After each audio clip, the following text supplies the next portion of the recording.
Kami sungguh bersyukur kepadamu ya Tuhan, atas anugerah yang kami terima hingga saat ini di dalam kehidupan kami. 1 minggu telah berlalu dan kini kami boleh ada di akhir bulan ini. Pemeliharaanmu sempurna atas kami. Kasih-Mu tidak pernah berkesudahan di dalam hidup kami. Maka hari ini kalau kami boleh datang mempersembahkan pujian buah bibir yang mempermuliakan Engkau, belumlah cukup untuk membalas segala kemurahan-Mu dalam hidup kami. Tapi inilah yang dapat kami persembahkan, pujian yang mengagungkan nama-Mu. Kiranya Tuhan berkenan. Saat ini Tuhan, kami mau duduk diam di kaki-Mu. Kami mau mendengarkan suara-Mu. Kami mau mendengarkan firman Allah yang hidup dan berkuasa. Biar setiap kami mempercayai firman yang kami dengar. Tidak sekedar menambah pengetahuan, informasi di pikiran kami. Tapi hati kami sungguh-sungguh dibangunkan untuk melakukan firman-Mu. Urapi hamba-Mu yang memberitakan, urapi umat-Mu yang mendengar, berikan kepada kami roh hikmat dan wahyu. Kami sama mengerti, sama-sama dimampukan melakukannya. Dalam nama Yesus, kami mengucap syukur. Kami sambut firman Tuhan dengan percaya dan sukacita. Haleluya, haleluya.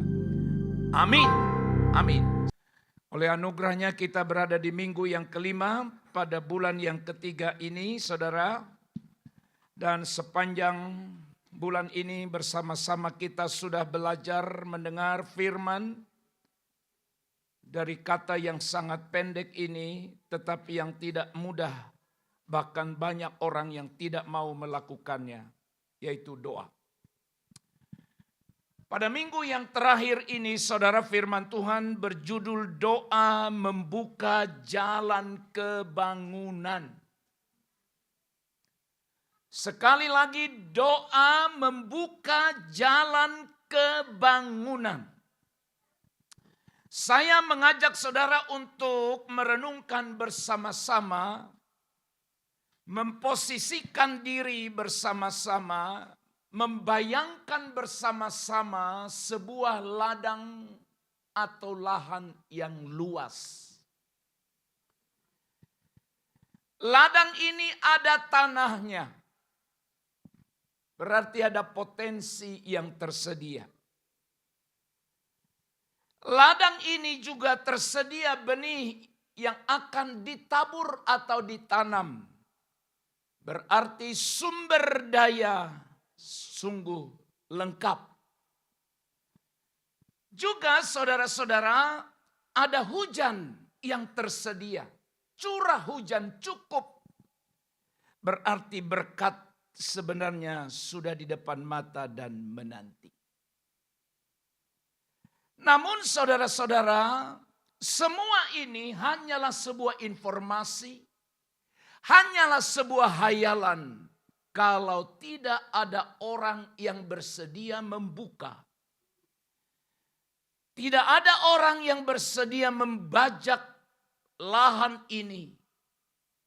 Maka impian, kerinduan untuk memperoleh panen itu hanya ada di benak, di angan-angan. Ternyata saudara, realitas yang sama juga bisa berlaku bagi sebuah gereja. Bagi hidup orang percaya, di setiap gereja pasti ada ini. Apa itu? Firman Tuhan diberitakan. Tidak ada gereja yang tidak memberitakan firman di ibadah itu. Di setiap gereja itu juga pasti ada tatanan pelayanan yang difungsikan dengan baik. Di setiap gereja itu juga pasti ada organisasi, struktur organisasi yang tertata dengan baik. Pasti, bahkan bukan hanya ini. Di gereja itu juga bisa ada program, fasilitas, teknologi canggih. Semua bisa ada di sebuah gereja. Namun saudara-saudara, seberapa banyak gereja di akhir zaman ini masih memikirkan yang satu ini. Yang mungkin juga dilupakan, bahkan terlupakan atau tidak sama sekali dipikirkan lagi oleh orang-orang percaya yang ada di dalamnya. Yaitu kebangunan. Apa yang membuka jalan bagi kebangunan, saudaraku sekalian? Sepanjang bulan ini semua saudara dituntun, diajak.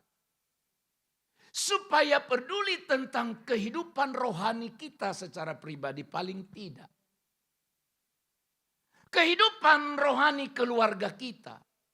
Kehidupan rohani seluruh jemaat yang ada di sini. Bahkan harapan dan doa kita bisa menularkan kebangunan itu bagi orang di sekeliling kita. Tetapi kenapa tidak terjadi? Jawabannya sederhana, adalah terletak pada doa. Saudara, selama beberapa minggu terakhir ini, saudara dan saya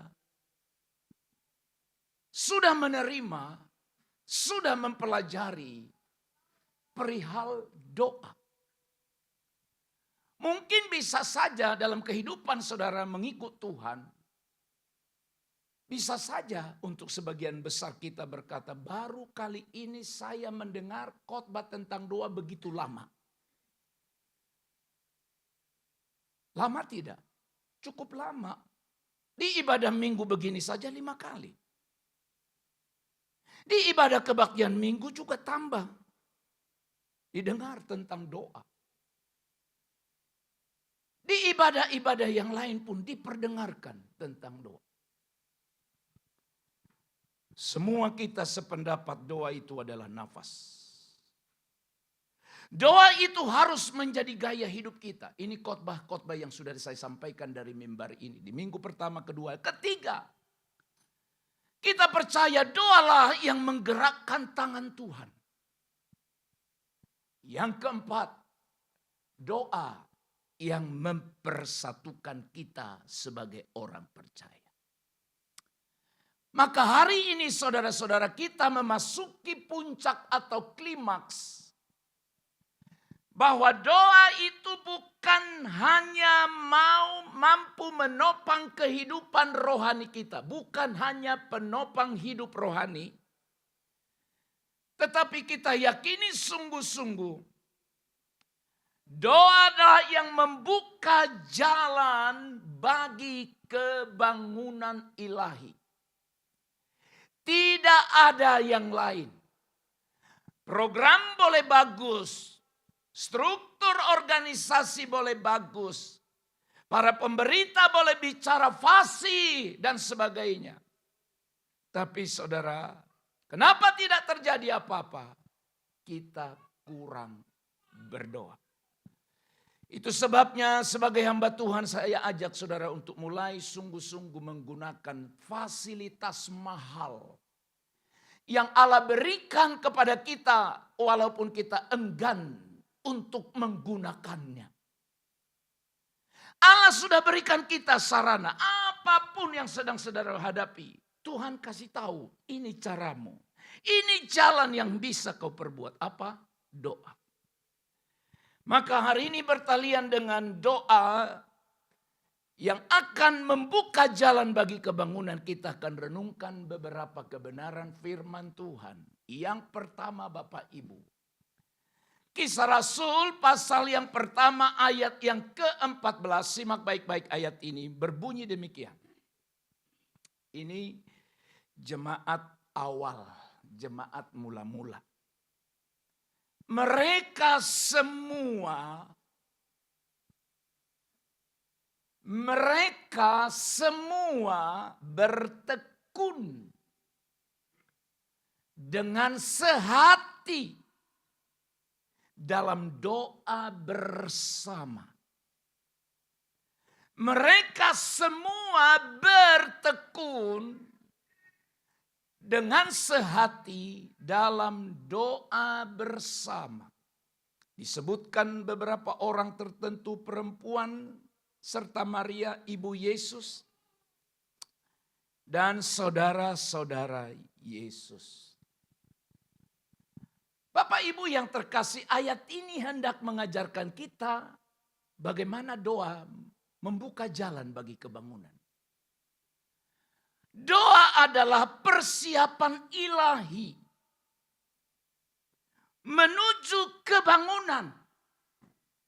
Dengan kata lain, sebelum terjadi kebangunan atau supaya kebangunan terjadi, maka harus diawali dengan doa.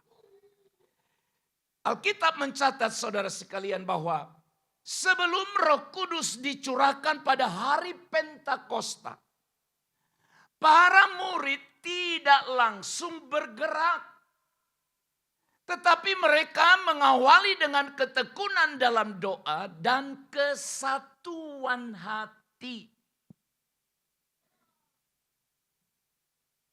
Bertekun dalam doa dan kesatuan hati.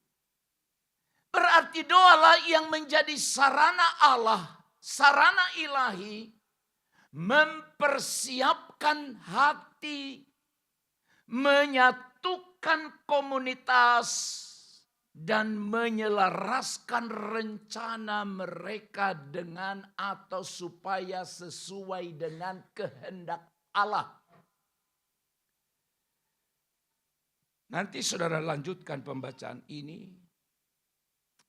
Apa yang terjadi dari apa yang diceritakan dalam pasal 1 ayat yang ke-14 tadi.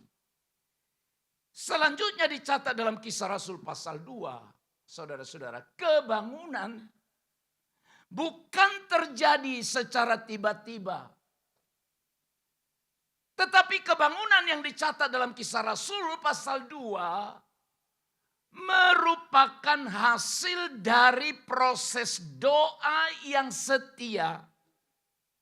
Dan mereka setia juga dalam menanti janji Tuhan.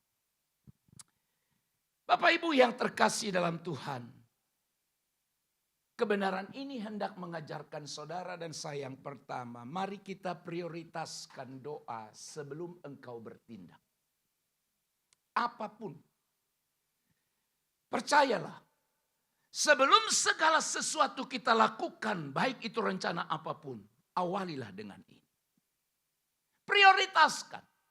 Jangan terburu-buru untuk melakukan sesuatu tanpa didasari pada doa yang kuat. Ini maha penting bagi kita.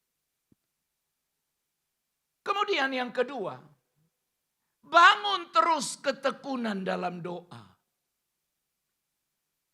Sebab Alkitab sudah memberikan kita penjelasan dan contoh-contoh bahwa kebangunan itu hanya lahir dari doa yang terus-menerus. Bukan dari doa, bukan secara spontan atau muncul secara tiba-tiba.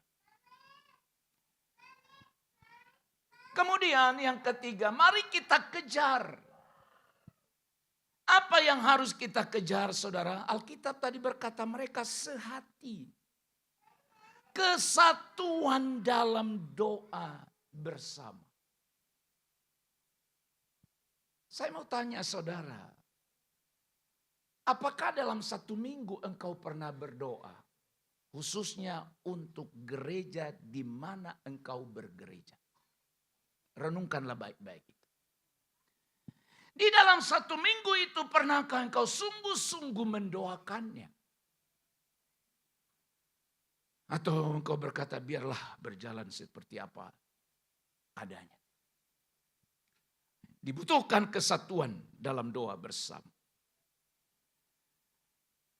Yang berikut sebagaimana tadi mereka berdoa tidak langsung terjadi pencurahan Roh Kudus atau hari Pentakosta. Berarti itu mengingatkan kita. Kita harus belajar menunggu waktu Tuhan. Doa itu melatih kita percaya pada waktu atau timingnya Allah. Di sini kita sering gagal. Maunya kita hari ini, maunya kita sekarang. Tapi Tuhan menghendaki kita untuk sabar menunggu. Jadi saudaraku sekalian, kebenaran yang pertama, doa adalah persiapan ilahi menuju kepada sebuah kebangunan. Yang kedua, ayat yang sudah berulang kita baca lewat khotbah-khotbah beberapa minggu belakangan ini. 2 Tawarik pasal 7 ayat 14, Alkitab berkata demikian. Lalu umatku yang dinamai menurut namaku merendahkan diri, berdoa dan mencari wajahku, serta berbalik dari jalan-jalannya yang jahat, maka aku, kata Tuhan, akan mendengar dari surga dan mengampuni dosa mereka, puji Tuhan, serta memulihkan negeri mereka. Ayat ini hendak mengingatkan dan mengajarkan kita sebuah kebenaran. Bahwa doalah yang menyelaraskan waktu dan rencana Allah. Doa menyelaraskan artinya.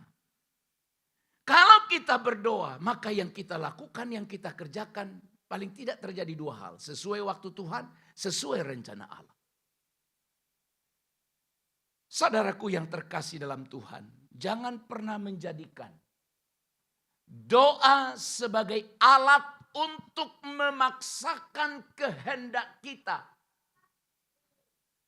Supaya Tuhan berbuat, bukan alat memaksa. Tetapi doa itu adalah sarana supaya apapun yang kita minta, doakan, rencanakan. Seperti yang Tuhan mau. Seperti waktunya Tuhan. Oke ya saudara, supaya saudara tidak pernah kecewa dalam berdoa. Pahami kebenaran ini. Untuk apa kita berdoa? Selain meminta pertolongan apa yang kita perlukan sama Tuhan. Tapi doa kita pun. Supaya dengan kita berdoa, yang kita rencanakan selaras. Sesuai dengan waktu, sesuai dengan rencana Allah. Jadi ayat ini saudaraku menunjukkan bahwa penyelarasan doa, penyelarasan rencana Tuhan dalam hidup kita akan terjadi. Kalau kita mau rendahkan hati, mau berdoa, mau mencari wajah Tuhan dan bertobat. Jangan hilang yang satu kata terakhir itu, bertobat. Sebab Alkitab berkata sesungguhnya tangan Allah tidak kurang panjang untuk menolongmu. Telinganya tidak kurang tajam untuk mendengar setiap seruanmu. Tapi yang memisahkan engkau dengan Allah adalah segala dosamu. Berarti kita harus bertobat. Artinya doa yang benar itu akan mengubah posisi hati kita. Ya, mengubah posisi hati kita dari keinginan mengatur Tuhan. Kan saudara tanpa sadar mau mengatur Tuhan. Sekarang ubah. Sekarang bukan mengatur Tuhan, tetapi siap dipimpin Tuhan. Disitulah saudara-saudara hidup kita mulai selaras dengan kehendak dan waktunya Tuhan. Coba apa pergumulanmu hari-hari ini? Jangan paksakan dirimu. Tinggal tanya. Tuhan, apakah ini sesuai dengan kehendak-Mu? Atau hanya sekedar keinginan, kesukaan saya? Dan siapkah kita untuk berkata kepada Tuhan, Tuhan kalau ini tidak sesuai dengan kehendak-Mu, walaupun itu sangat menyenangkan hatiku, aku siap. Agenda rencanaku itu diubah oleh Tuhan. Menjadi seperti yang Engkau kehendaki. Oleh karena itu saudara, mari kita belajar untuk menyelaraskan. Selaraskan doa kita dengan kehendak Tuhan. Bukan sekedar meminta Tuhan berbuat. Tetapi juga harus kita koreksi. Harus kita evaluasi hati kita. Dan motivasi kita memintanya. Yakobus berkata, kenapa doamu tidak dijawab? Karena engkau meminta. Dan permintaanmu atau yang kau minta itu hendak engkau gunakan untuk memuaskan hawa nafsumu. Makanya saudara harus sesuai kita dengan kehendak Allah. Oleh karena itu perlu evaluasi. 2, belajar sabar dalam proses Tuhan. Ya. Tidak semua harus terjadi saat ini. Amin. Saudara mungkin pernah mendengar atau menyampaikan, mengajarkan. Apa yaitu? Saudara bilang, doa itu ada 3 jawabannya. Atau 3 jawaban Allah atas doa kita. Saudara mungkin pernah ngomong. Yang pertama, iya, artinya Tuhan akan jawab. Yang kedua, tunggu, sabar. Dia akan jawab, tapi tidak sekarang. Yang ketiga, wah ini gak suka ini. Apa itu yang ketiga? No, tidak. Artinya Allah tidak akan kabulkan, tidak akan berikan itu. Saudara, apapun itu. Sebab apa yang Tuhan mau dalam hidup kita, itulah yang terbaik bagi kita. Oleh karena itu saudara, yang ketiga, hidupi doa dalam tindakan secara konsisten. Ya, perbaiki ritme doamu. Apa maksudnya ini? Konsisten ritme doa kita. Jangan berdoa kalau lagi ada masalah saja. Jangan saudara berdoa kalau ada pergumulan kebutuhanmu saja. Saya sudah bilang minggu lalu. Kita perlu berdoa, tapi dalam doa kita tidak harus minta apapun dari Tuhan. Gak usah minta apa-apa, gak apa-apa. Jadi apa? Hanya memuji Tuhan, hanya menyembah Tuhan, hanya mengagungkan Dia, hanya mengagumi Dia. Gak ada unsur permintaan. Bagaimana dengan ritme? Nah, seberapa banyak di antara kita punya perasaan ini? Perasaan ini, apa itu? Kalau saudara tidak berdoa, ada sesuatu yang hilang dalam diri kita. Ada sesuatu, ada perasaan yang tidak nyaman. Seperti ada yang hilang. Baru ingat, waduh, ternyata aku belum berdoa. Seharusnya ini harus ada pada kita. Kalau saudara berkata, saya berdoa dengan tidak berdoa, Pak, sama aja, Pak. Ada yang salah dalam diri kita. Jadi ini kebenaran yang ketiga, ingatkan kita di saat kita berdoa.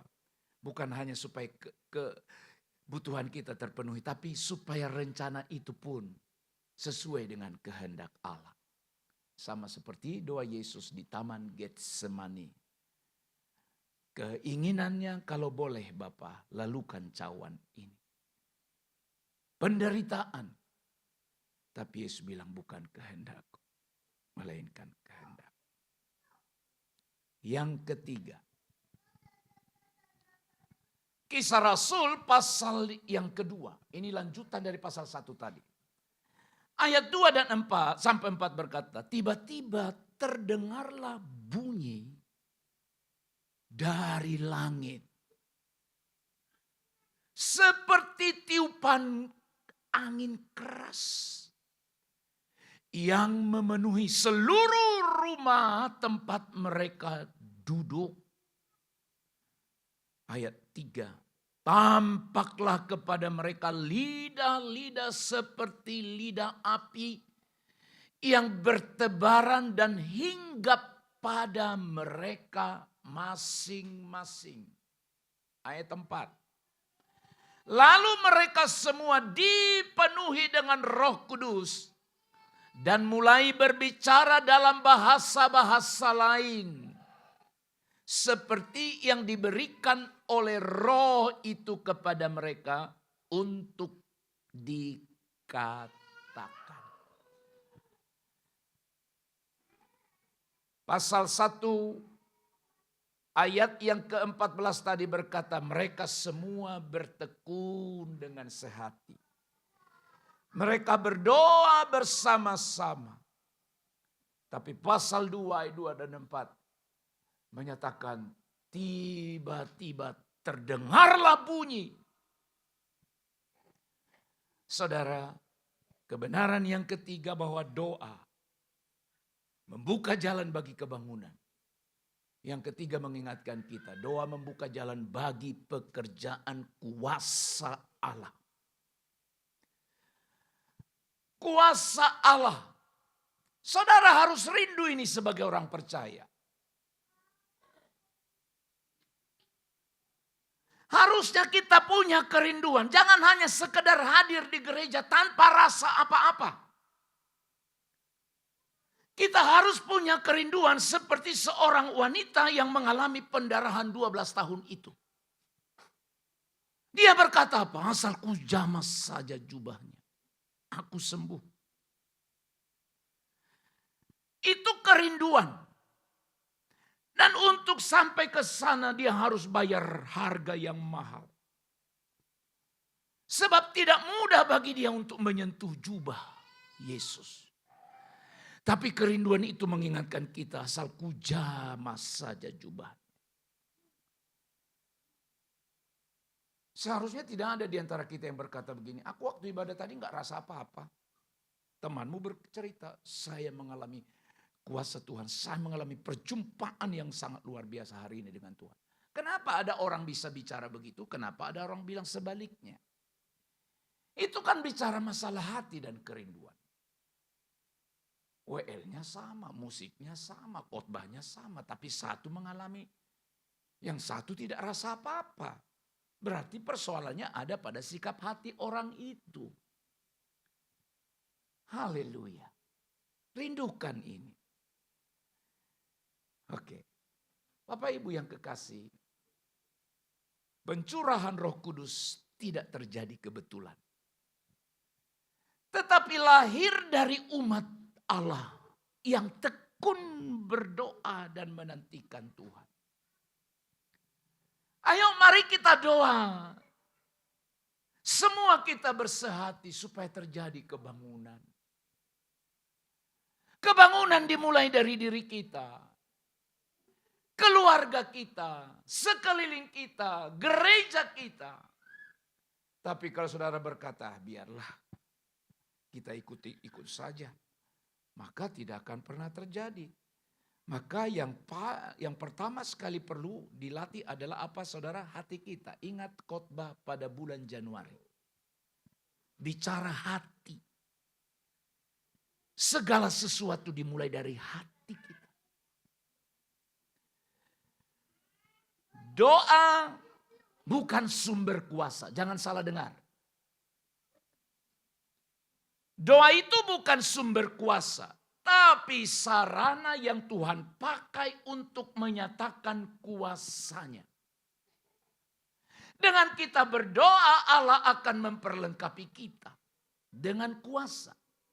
Ketika kita bersatu dan merendahkan diri sama seperti jemaat mula-mula tadi, mereka atau kita sedang memposisikan diri untuk mengalami karya Allah. Itulah yang terjadi dalam Kisah Rasul pasal 2. Dengar, doa mendahului pencurahan Roh Kudus. Saya ulang. Doa mendahului, mengawali pencurahan Roh Kudus. Dengan kata lain, pencurahan Roh Kudus itu baru ada setelah mereka atau sebelumnya mereka sudah berdoa sungguh-sungguh. Maka polanya adalah seperti ini. Urutannya adalah doa, maka turunlah hadirat Allah. Ketika hadirat Allah turun atau Roh Kudus turun, mereka mendapatkan apa? Kuasa. Karena itu sesuai dengan Kisah 1 ayat 8. Kamu akan menerima kuasa kalau Roh Kudus turun atas kamu. Dan ketika kita memperoleh kuasa itu, maka kita bisa menjadi saksi, artinya menjadi berdampak bagi pekerjaan Tuhan atau misi. Poin yang ketiga ini hendak mengajak kita bersama-sama. Yang pertama, jadikan doa sebagai gaya hidup. Bukan hanya saat butuh, tapi dijalani dengan iman bahwa Tuhan benar-benar bekerja. Saya mau kasih tahu, jangan hilang semangatmu dalam doa ketika yang kau minta itu Tuhan tidak izinkan. Harusnya kita makin bersyukur. Berarti Tuhan tahu itu tidak pas, tidak baik untuk saya. Harusnya kita berpikir demikian. Bangun kebersamaan dalam doa. Dan belajarlah sabar menunggu waktunya Tuhan. Ayo kita doa sama-sama. Doakan kebangunan rohani di keluarga kita. Doakan kebangunan rohani di daerah kita. Doakan kebangunan rohani di gereja kita. Ayo doa sama-sama. Jangan pernah lewatkan 1 minggu tanpa mendoakan itu. Dan kita sabar menunggu waktu Tuhan. Maksudnya ketika kita doa sungguh-sungguh hari ini tidak terjadi apa-apa. Jangan jadi lemah. Jangan putus asa. Konsisten, ritme tetap dinaikkan. Walaupun Tuhan belum berbuat apa-apa hari ini. Saya ini yang kulakukan, ini yang kuimani, ini yang kupraktekkan. Oleh karena itu mari kita siap merespon. Siap menanggapi, bukan hanya berdoa. Tapi juga kita mau taat saat Tuhan mulai bekerja. Yang keempat terakhir. Kembali kepada Kisah Rasul pasal 1 ayat yang ke-14. Saudara sekalian, ayat ini banyak punya pengertian yang luas. Sekali lagi saya baca, mereka semua bertekun dengan sehati dalam doa bersama. Dan saudara tadi sudah lihat apa yang terjadi di pasal 2. Oke ya.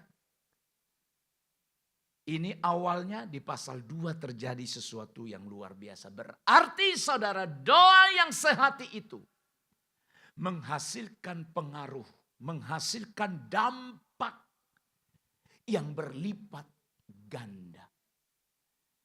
Kalau saja setiap jemaat menangkap pesan Allah ini dan berkata, aku mau berdoa. Bukan hanya untuk diri saya, untuk pekerjaan Tuhan, untuk gereja, untuk bangsa. Percaya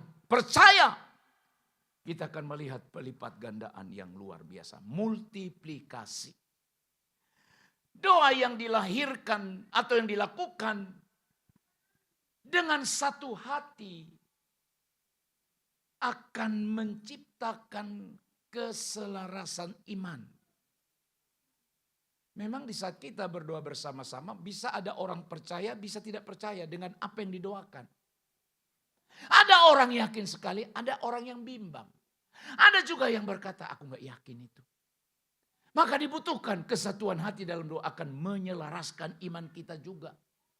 Selain iman, fokus kita juga biar kita memiliki kerinduan yang sama di hadapan Allah. Jadi kesatuan itu saudara memperkuat intensitas doa kita. Ya, ini jaga intensitas doamu. Kalau bisa jangan, ya bukan kalau bisa, seharusnya. Kalau bicara intensitas sama seperti saudara nggak pernah lupa makan. Ada yang pernah lupa makan di sini? Lupa minum, lupa tidur? Nggak ada Pak. Semua orang ingat makan. Semua orang ingat tidur. Dan seterusnya. Berarti juga kita jangan pernah lupa untuk menjalin hubungan dengan Allah. Mau seberapa waktu, seberapa singkat pun, bangun terus komunikasi dengan Allah. Kesatuan dalam doa bukan masalah jumlah orang yang berdoa. Tetapi kesatuan, keselarasan hati yang berdoa itu. Maka Alkitab bilang apa? Kalau ada di antaramu, berapa orang? 2 atau 3 orang sepakat di dunia ini, minta apapun, maka Tuhan akan memberi. Sepakat. Pernahkah saudara memikirkan ayat ini? Kenapa sedikit sekali? Hanya 2-3 orang. Kok enggak 10, enggak 20, 30? Saya mikir itu, kenapa hanya 2? Kalau ada 10 orang sepakat, makin banyak maksudnya. Kalau ada 100 orang sepakat, tapi 2. Memang kalau 1 enggak perlu. Perlu enggak saudara sepakat kalau sendiri? Sepakat dengan siapa? Berarti saudara memang tidak mudah mencari kesatuan hati. Saudara saja sebagai suami istri bisa tidak sehati dalam hal yang prinsip. Betul? Sudah 2 aja. Makan apa kita hari ini? Baru masalah makan. Suami bilang makan ini, istrinya bilang, aku gak mau, malas sekali aku masak itu. Udahlah itulah, aku gak mau. Oke. Baru. Hari ini hari Minggu, minggu kelima di bulan Maret, ibadah gak kita? Kau jangan pergi, malas aku. Ayolah samalah kita. Hal-hal seperti itu kelihatan sederhana tapi sering muncul dalam diri kita. Maka hari ini kita belajar bersama-sama. Satukan hati dulu. Bereskan yang tidak beres, konflik. Selaraskan visi kita. Lalu mari kita datang kepada Tuhan bersama-sama. Maka di gereja ini dicari yang begini-begini. Apa namanya? Ketidaksesuaian itu pasti ada. Tapi untuk hal-hal yang prinsip kita harus sama.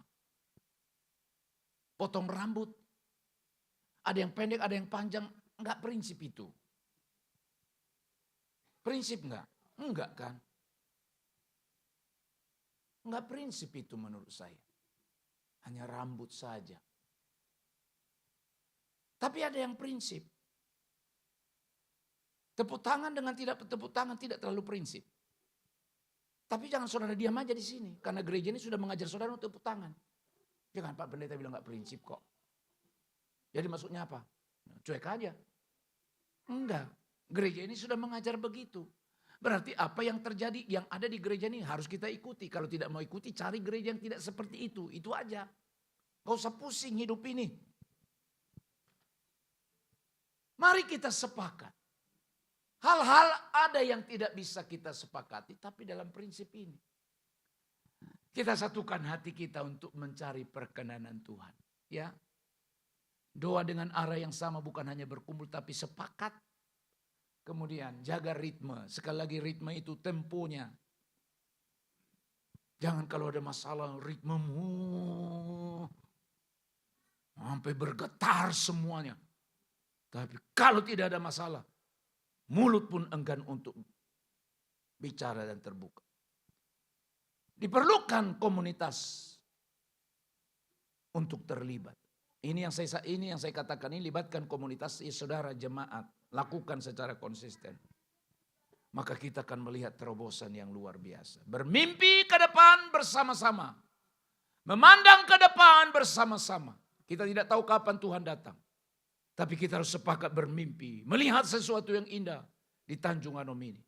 Bahwa gereja Tuhan yang Tuhan percayakan untuk kita bersama-sama. Saudara harus melihat itu sekarang ada banyak orang datang pada Tuhan. Ada banyak orang yang lalu lalang masuk ke gereja. Pulang ibadah 1, ibadah 2, ibadah 3, 4, 5 dan seterusnya. Harus lihat itu. Sampai orang kesulitan keluar dari lapangan parkir. Apa mungkin Pak? Mungkin. Kapan itu terjadi nggak tahu. Tugas kita hari ini adalah apa? Doa. Doa. Jadi saudara, inilah ringkasan perjalanan doa. Engkau saja yang tahu kapan kau tidak datang di gereja ini selama bulan Maret ini. Kalau saudara datang selama 5 kali, inilah yang kita sepakati dalam khotbah ini. Di minggu pertama saya bicara mengenai doa itu nafas. Engkau berhenti bernapas, matilah kita. Berarti berhenti kita bernapas, berhenti kita berdoa, selesai sudah. Doa itu jangan anggap itu beban berat. Tapi jadikan itu sebagai apa? Lifestyle kita, gaya hidup. Doa menjaga kita tetap hidup. Yang ketiga, kalau saudara mau melihat tangan Tuhan bekerja, nggak ada cara lain. Tidak ada cara lain mau melihat tangan Tuhan bekerja. Hanya melalui doa. Karena doalah yang menggerakkan tangan Tuhan. Gereja akan terpecah. Tapi kalau kita sepakat bersatu dalam doa. Hal-hal tidak selalu sama. Tapi kita melihat memandang ke depan hal yang prinsip sama. Doa mempersatukan. Dan hari ini doa membuka jalan bagi kebangunan. Jadi saudaraku, jika gereja kembali berdoa dengan sungguh-sungguh, perhatikan. Jika gereja kembali dengan sungguh-sungguh berdoa, maka kebangunan itu bukan janji, bukan kemungkinan, tetapi kebangunan menjadi sebuah kepastian dalam waktunya Tuhan. Amin. Kami bersyukur, berterima kasih buat firman ini. Terima kasih Tuhan, sepanjang bulan ini Engkau mengajar kami. Supaya kami sungguh-sungguh berdoa. Sudah banyak hal yang kami pelajari. Kami dengar sepanjang bulan ini, Tuhan tolonglah kami berubah. Bukan hanya sekedar kami dapatkan informasi teori, tapi hidup kami diubahkan, setiap kami. Dan sebagai gereja, sebagai orang percaya hari ini kami satukan hati.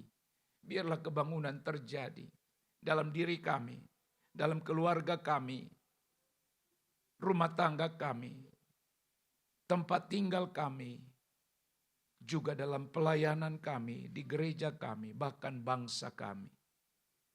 Kiranya Engkau berbelas kasihan dan menggetarkan setiap hati kami untuk turut serta ambil bagian dalam berdoa. Kami mengucap syukur dalam nama Yesus. Haleluya. Amin.